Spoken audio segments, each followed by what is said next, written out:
જય હિન્દ દર્શક મિત્રો, હું જમીલ પઠાણ. આપ જોઈ રહ્યા છો તીર સમાચાર. વાત કરીશું ગંભીરા પુલ દુર્ઘટના સમયથી પુલ ઉપર લટકતા ટેન્કરને સલામત રીતે ઉતારી લેવામાં તંત્રને સફળતા મળી છે તેની. જી હા, આખરે ગંભીરા પુલ ઉપર છેલ્લા 27 દિવસથી લટકતા ટેન્કરને સલામત રીતે ખસેડી લેવામાં આવ્યું છે. 9મી જુલાઈ 2025ના રોજ વહેલી સવારે બનેલી ગંભીરા પુલ દુર્ઘટના કે જે ગુજરાતની એક ઐતિહાસિક દુર્ઘટના સાબિત થઈ છે.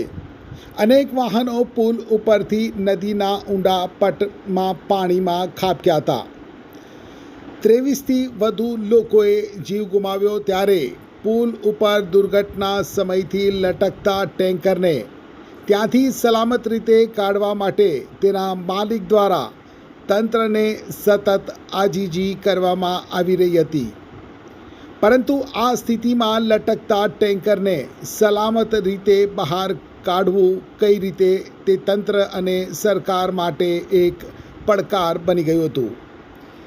દરમિયાન રાજ્યના મુખ્યમંત્રી દ્વારા આ ટેન્કરને સલામત રીતે બહાર કાઢવાની જવાબદારી આણંદના કલેક્ટર કે જેઓ ભૂતકાળમાં છોટાઉદેપુર ખાતે આસિસ્ટન્ટ કલેક્ટર તરીકે ફરજ બજાવી ચૂક્યા છે એવા પ્રવીણ ચૌધરીને સોંપવામાં આવી.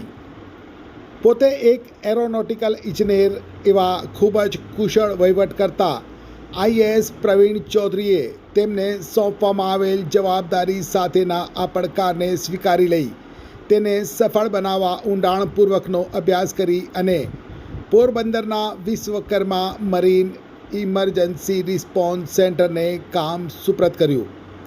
એજન્સીએ ઓપરેશનને પાર પાડવા કેપ્સ્યુલ બલૂન ટેકનિકનો ઉપયોગ કરી સતત 24 કલાક કરતાં વધુ સમય કામગીરી હાથ ધરી અને આખરે તેઓ આ કેપ્સ્યુલ બલૂન ટેકનિક થકી ટેન્કરને સલામત રીતે બહાર કાઢવામાં સફળ રહ્યા હતા. આપ અમારા પ્લેટફોર્મ તીર સમાચાર ઉપર સમગ્ર ઓપરેશનના દ્રશ્યો નિહાળી રહ્યા છો. ગુજરાતમાં કદાચ પહેલી વખત કોઈ વાહનનું આ રીતે રેસ્ક્યુ કરવામાં આવ્યું છે.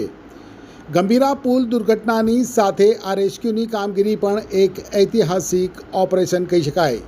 ત્યારે સમગ્ર ઓપરેશન મામલે મરીન ઇમરજન્સી રિસ્પોન્સ સેન્ટરના માલિક કેતન ગજ્જર અને જેઓને રાજ્યના મુખ્યમંત્રીએ આ પડકારને પાર પાડવાની જવાબદારી સુપ્રત કરી હતી તેવા આણંદના જિલ્લા કલેક્ટર પ્રવીણ ચૌધરી શું કહી રહ્યા છે, આવો સાંભળીએ.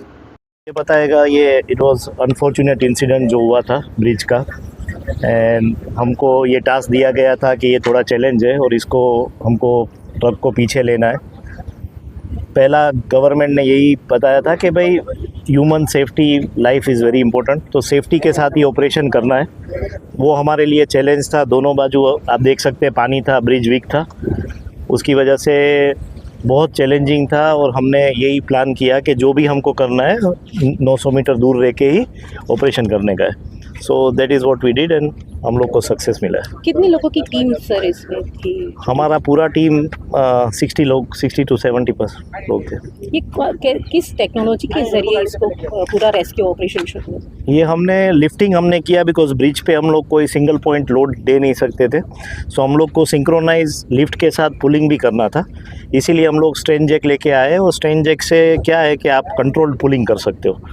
सो सेम टाइम जो ट्यूब्स है उसको लिफ्ट करेगा और देन सेम टाइम हमको पुल मिलेगा. इस टेक्नोलॉजी को क्या कह सकते हैं? ये तो it's a salvage only, balloon तो नहीं बोल सकते. ये साल्वेज ही है. इट्स ऑल्सो टेक्नोलॉजी, तो you can say combination of air lift and pulling. 9 जुलाई को जो गंभीरा ब्रिज का एक दुखद दुर्घटना घटित हुई थी, जिसके बाद एक यहाँ पे ट्रक काफ़ी दिनों से फंसा हुआ था. पहले इसके ऊपर कुछ भी एक्शन इसलिए भी नहीं लिया गया था बिकॉज नीचे रेस्क्यू ऑपरेशन चल रहा था. बाद में क्योंकि इंजीनियरिंग कॉम्प्लिकेशंस की वजह से ब्रिज के ऊपर कोई भी लोड यूज़ नहीं कर पा रहे थे, इसलिए गवर्नमेंट ने जो इंडिया की one of the best marine salvaging expert जो कंपनी है MERC, marine emergency response centre, Vishwakarma group को कॉन्टेक्ट किया. एंड विश्वकर्मा ग्रुप की तरफ से लास्ट 4-5 दिन के अंदर इनकी 50 से 60 जनों की टीम ने पूरी इंजीनियरिंग डिज़ाइन की कि इसको कैसे किया जाएगा। उसमें विविध तकनीकों का, अत्याधुनिक तकनीकों का यूज करते हुए आज इन्होंने न्यूमेटिक एयरबैग से ट्रक के आगे वाले पोर्शन को लिफ्ट करके पीछे स्ट्रेन जैक से इसको पुल किया है। चैलेंजिंग था बिकॉज एक तो ब्रिज के ऊपर कहीं पर भी लोड यूज़ नहीं करना था एंड MERC जो केतन भाई से मेरी जितनी बात हुई है उनका पहला फॉरमोस्ट प्रिंसिपल है ह्यूमन सेफ्टी, इनकी पूरी टीम की सेफ्टी। सो पूरा ऑपरेशन बिना किसी के भी ब्रिज के ऊपर, एक्चुअली ऑपरेशन में कुछ भी पार्ट ब्रिज के ऊपर ह्यूमन इंटरवेंशन से नहीं हुआ है, पूरा रिमोटली यहाँ से करके सक्सेसफुली किया गया है। सर ये पूरा प्रोजेक्ट जो कॉस्ट था वो कितना लगा ये पूरा? कॉस्ट सबसे एक ये भी एक मैं आपके माध्यम से, आप सबके माध्यम से लोगों तक भी ये बताना चाहता हूँ कि MERC ने एक भी सिंगल पेनी सरकार को चार्ज नहीं किया है। पूरा काम इन्होंने अपनी फिलैंथ्रोपी, अपने गुजरात के प्रति प्रेम के हिसाब से इन्होंने किया है एंड हम वहीवटी तंत्र, सरकार इनके खूब खूब आभारी हैं। એક્ટિવાથી લઈ JCB સુધીના, ટૂંકમાં દરેક વાહનના અને દરેક કંપનીના, જી હા, દરેક કંપનીના અને દરેક સાઇઝના ટાયર એકદમ કિફાયતી ભાવમાં મળશે અને તે પણ આપણા છોટાઉદેપુરમાં। જી હા, છોટાઉદેપુરમાં। અને હા, જો તમારી પાસે રોકડા રૂપિયા ના હોય ને તો ચિંતા ના કરશો, અહીં બજાજ ફાઇનાન્સની સુવિધા પણ ઉપલબ્ધ છે। સરનામું છે apex traders, silver spoon hotel સામે, triangle complex, highway road, Chhota Udepur. Mobile number છે 7359953545। છોટાઉદેપુર સહિત રાજ્ય, દેશ અને દુનિયાના સમાચાર જોવા માટે સબસ્ક્રાઈબ કરો તીર સમાચાર અને બેલ આઇકોન જરૂર દબાવો।